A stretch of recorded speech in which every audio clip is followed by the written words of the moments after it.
ये फीडबैक सरकारों के थे।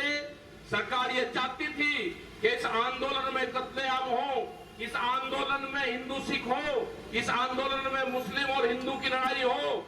और आज भी जब भी उत्तर प्रदेश में अब चुनाव होंगे, किसी बड़े हिंदू लीडर की हत्या होगी, बचकर रहना। जो हिंदू की बात करते हैं, ये आरएसएस के लोग आपकी हत्या करवाने का काम करेंगे। ये चुनाव को फिर हिंदू मुस्लिम उत्तर प्रदेश और उत्तराखंड में करवाएंगे। किसी बड़े हिंदू लीडर की हत्या करवा के ये चुनाव जीतना चाहते हैं। यही तो कह रहे हैं प्रधानमंत्री कि आमदनी दुगनी होगी 2022 में। और हम भी यही कह रहे हैं कि हम अपनी फसल 1 जनवरी से देश के प्रधानमंत्री ने कहा कि फसलों के रेट दुगने होंगे। हम जो कणक बेचते हैं उसका भाव 4000 रुपए क्विंटल होगा, जो जीरी बेचते हैं उसका भाव 3800 रुपए क्विंटल होगा, जो हम मूंग बेचते हैं उसका भाव 14000 रुपए क्विंटल होगा। ये देश के प्रधानमंत्री ने कहा। ये कहना पड़ेगा जब उनके लोग आपके बीच में गांव में आएंगे, ये प्रचार करना पड़ेगा कि या तो ये कहो कि देश का प्रधानमंत्री झूठ बोलता था, आप पार्टी छोड़ के किसानी आंदोलन में शामिल हो जाओ, और नहीं होते तो आप गांव छोड़ के जाओ।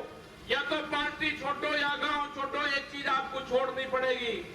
दोनों चीज नहीं चलने की। आप बनो गवर्नर सतपाल सिंह मलिक के जैसे बनो।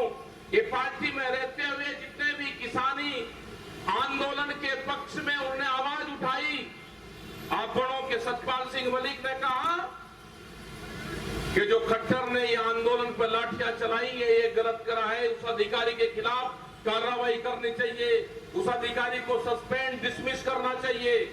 वो अधिकारी कोई और नहीं है, उस अधिकारी का चाचा आरएसएस में एक बड़े ओहदे पे है, वो आरएसएस की फैमिली से है। जो खट्टर है यहाँ का मुख्यमंत्री, वो भी आरएसएस की फैमिली से है। ये सरकारी तालिबान देश में घुस चुके हैं।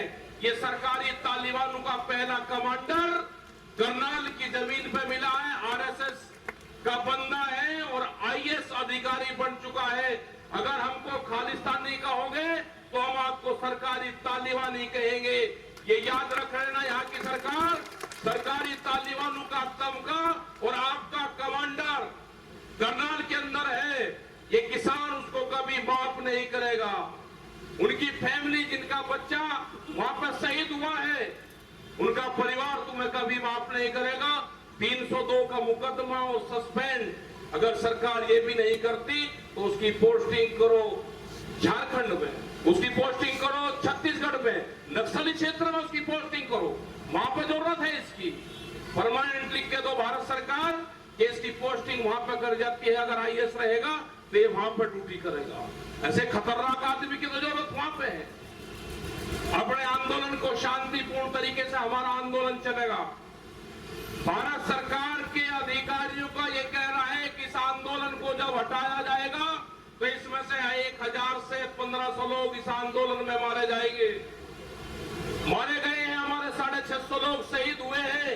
क्या भारत सरकार जब ही मानेगी जब इस आंदोलन के 1500 लोग शहीद हो जाएंगे?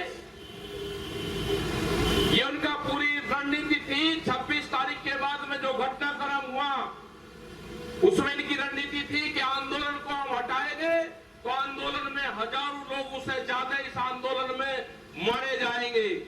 ये फीडबैक सरकारों के थे। सरकार ये चाहती थी कि इस आंदोलन में कत्लेआम हो, इस आंदोलन में हिंदू सिख हो, इस आंदोलन में मुस्लिम और हिंदू की लड़ाई हो। और आज भी जब भी उत्तर प्रदेश में अब चुनाव होंगे, किसी बड़े हिंदू लीडर की हत्या होगी, बचकर रहना। जो हिंदू की बात करते हैं, ये आरएसएस के लोग आपकी हत्या करवाने का काम करेंगे।